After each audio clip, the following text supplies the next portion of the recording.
And there she goes, that too much woman making people think too much, feel too much, swoon too much. She with her authentic prose and self-assuredness in the way she carries herself. She with her belly laughs and insatiable appetite and her proneness to fiery passion. All eyes on her, thinking she is hot shit. Oh, that too much woman. Too loud, too vibrant, too honest, too emotional, too smart, too intense, too pretty, too difficult, too sensitive, too wild, too intimidating, too successful, too fat, too strong, too political, too joyous, too needy, too much. She should simmer down a bit, be taken down a couple of notches. Someone should put her back in a more respectable place. Someone should tell her. My name is Omi Sade Bernie Scott, and this is the Black Girl's Guide to Surviving Menopause. That poem is by Evian Whitney, and that poem, The Too Much Woman, describes my friend and sister of the heart, Nia Wilson, perfectly. You know, I met Nia about 15 years ago when we were coming back together around work with Spirit House, which is a cultural organizing organization focused on healing justice in the Black community that's led by Black women, focused on Black families, safety, love, reclamation, reimagining, arts, all of the things that make us happy, that make us joyous, that look like liberation. I really wasn't sure what our relationship was going to be when we first met because, quite frankly, she walked with an energy that I wasn't sure I understood. It was so strong. And now that I know her, I know that she was walking with Legion. She walks with her ancestors, and she walks with the fierceness of someone who is committed to the healing of all of her people, the people that we throw away, the people that we think we don't want to deal with in the Black community. She sees those people. She loves those people. She protects those people. And so, as fate would have it, we not only became friends and colleagues and movement sisters, we became sisters of the heart. And here we are now as we find ourselves in our 50s, not only continuing to talk about our commitment to the healing of our community, but also ourselves. What will liberation look like for us? How will we arrive in liberation? Will we arrive whole? Will we arrive happy? Will we be able to experience vulnerability and intimacy and love? These are all the questions we get to explore with each other. These are some of the questions that we explore during this episode. I'm so excited that she is the first interview for 2020, and you are really in for a treat. So sit back and relax, and welcome to the Black Girl's Guide to Surviving Menopause. Introducing Nia Wilson. So I have been excited about sitting down with you for quite some time because you and I talk all the time. All the time. All the time. All the time. And so I was like, all right, when I was trying to figure out the slate of folk who are going to be, you know, Black women who are my peer group, also Black women who are older, I was like, well, who do I want that I know I can, like, not only have a very delicious, deep conversation with, but I also could have fun with and could laugh with and potentially cry with. And I was like, oh, okay. Quick, easy decision. Mama Nia's in that short list. And thank you for saying yes back in 2019. And of course, here we are in 2020, and I'm excited. I think I want to tell folk this context of how I met you. I think most people who know Spirit House's story knows that Spirit House started 20 years ago, and it was started by a group of people, predominantly Black men. There were a couple sisters at the table, including myself, who were like, listen, our kids are being terrorized in public school. We need to figure out a way to breathe into our children using culture and arts, which is a very subversive thing that Black folk have always done, right? And are you down to help figure out how we can do that? And I was like, yeah, I'm totally down to figure out how we can do that. And so it was a part of that process of helping to bring a construct that had already been alive in other parts of the country, as Spirit House is not a name or an idea new to Durham. But I had seen you I had seen you at Whole Foods, which was not Whole Foods. It was what? Wellspring. This is when you know, for folk who are not from North Carolina, Whole Foods is the devil and has taken over a lot of the locally owned health food stores.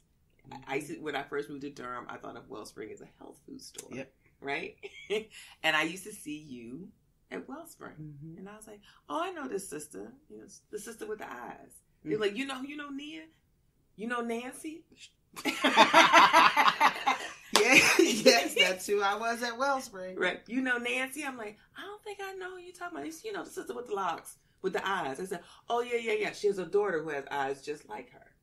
So y'all were the mother and the daughter with the eyes, mm-hmm. right? I didn't always remember your name, but I always knew you as, oh, that's the sister with the eyes. And then, as fate would have it, Spirit House went through a transition of leadership, and we got reconnected, right? And I want to say I came back or was asked to come back to help do some visioning, mm-hmm. but I don't remember if that was before the social forum or after the social forum. So U.S. Social Forum, there's a World Social Forum, a U.S. Social Forum, a Southern Social Forum, which are these gatherings of people who are working on social justice movements globally. And it brings everybody together to have opportunities to do different sessions or different topics like environmental justice, racial justice, reproductive justice, things like that. And people have like open sessions to discuss things and share tools and everything like that. But they also, I think, do a pretty good job of infusing culture workers and healers mm-hmm. into it. They've gotten much better. We were at the social forum together mm-hmm. in Atlanta, too. I remember meeting you once at Whole Foods. Shabazz introducing us. Mm-hmm. Then I remember Peacefire and Katrina. Oh gosh. Hurricane Katrina. I remember you being the person doing all the coordination from Peacefire. Damn. Uh-huh. We didn't associate too much, but you were the person who was doing all the coordination at Peacefire. Mm-hmm. And that's before the social forum. And then social forum. Isn't that funny? Yeah. When I became the executive director of Spirit House and the director told me to build my board, who do you want? And although you and I had not really associated that much, mm-hmm. I knew that you were one of the founding members, mm-hmm. and I just knew that I wanted you at the table. I didn't have a specific reason, or, we weren't really chilling and hanging out, mm-hmm. but I was just like, yeah, that sister, she needs to be a part of the rebirth, the visioning, the moving forward. And I think I asked you in the parking lot of You did. Whole Foods. Yeah, you did. What happens at Wellspring Whole Foods Market? In the parking lot. In the parking lot. In the parking lot, yeah. And I remember saying to you, I don't know.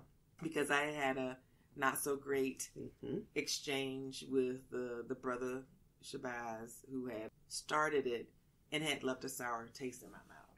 And you received that too. So that was almost 15 years ago at this point. Maybe 16. And when I said to you, I don't know, sis, but I'll stay open. I'm open to the conversation. You were like, that's all I need. I respect that. That's all I need. And that's who you have consistently been, not only with me, but with other people who I know are engaged in culture work, movement work, folk who are creatives. Like when somebody's like not sure how they want to be engaged in a process, you're like, okay, I respect where you are, but the space is open for you. If you want to lean in more fully, we'll make space for you. I also feel like our ancestors were in cahoots. They were just like, these sisters, this Aries and this Sag, they need to come together because there's work to be done. But I want to start off by talking to you about the Mama Nia avatar, because everybody and their mama knows you as Mama Nia. Who was the first person to start calling you Mama Nia? Because you just turned 56. So you've been called Mama Nia for a minute. Yeah, for more than 10 years. Yeah. Ebony Noel Golden. I thought it was Ebony. Ebony Noel Golden, and she just decided to start calling me Mama Nia, and folk just followed. There wasn't some official title or some moment where I adopted the mama in front of the Nia. You know, Heather, my daughter's friends would call me Mama Nan as they were coming up, but they were children, and that made sense. But this thing out in the world where I became Mama Nia, it was Ebony, and it stuck. And she sort of commanded a room in being like, no, this is Mama Nia, like show her some deference. And I would always be like, what is happening? But I accepted it, and at this point, it's okay. How's it feel on your body at this point? Because it didn't feel right at all. Now it feels right. It fits. It's interesting to me when people ask me, should I call you Mama Nia, or is it okay for me to call you Mama Nia? And I'm like, sure. I had someone just a few days ago who's been calling me Nia in our new relationship, our new sort of interactions with each other, say, I should be calling you Mama. My parents would really get me if they knew that I was just calling you Nia. And I didn't think anything of it. But it is definitely, in my case, I feel like it's deference. It feels okay now. I am only 56. So sometimes I'm like, it feels kind of like the ma'am thing. Yeah. And, I'm from the North. So when I moved here and people were saying ma'am to me, yes ma'am and no ma'am, I was like, don't ma'am me. I'm not your grandmother. But then the longer I lived in the South, the more I came to understand, especially culturally, how important that deference is.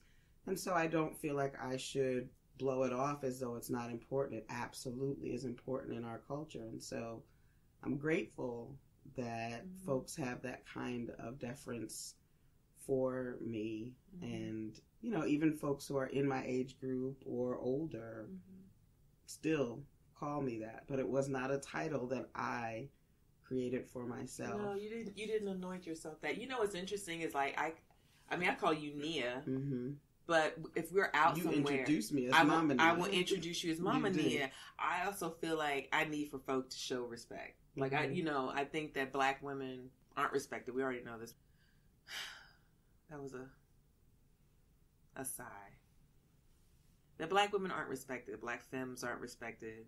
Trans Black women aren't respected. If you are a Black woman presenting person in this world, you are not respected. You're just not. Not. And so I know that there are times when we're in spaces, especially in spaces where I'm not clear about who the audience is or who the individuals are, I will do that deliberately, almost like as a knife to cut it. Like, I'm like, don't start any shit, right? Like off top. I'm like, and this is Mama Nia Wilson. Just to like put people in their place immediately. I'm like, you're your guard. I'm like, what? No. Or if we're walking into a place and there are some people I know they're in the space with us, and I'm not sure if people are always willing to give you the respect that I think you deserve and have worked for and have paid for with your spirit and your body. I will also do it then. I'm here with Mama Nia Wilson because it's just, to me, it's just like this affirmation of like, please don't play with her. Sometimes it feels a little strange. Like, even as I'm listening to you, I'm like, but I'm not. We're only 3 years apart in age. No, it's not the age. It's just like, sometimes it just feels like I'm not all that. And so it's hard. Of course. And I feel the same about you. Like, what I love about us, you and I, is like, we're like, yo, get it right. Get it right. You good? You good? We got it. You know what I mean? That's how we roll together. It's just one look, and we know it's time to get it. To squat up. And so I appreciate that about our relationship and how strong that is. But I feel like there is some, the deference sometimes is hard because I'm like, am I really all that? And then there's this other thing of Don't play this like fake humility. Like, you know who you are. You know what you've done. You know what you do. You know what your ancestors and what the universe is expecting of you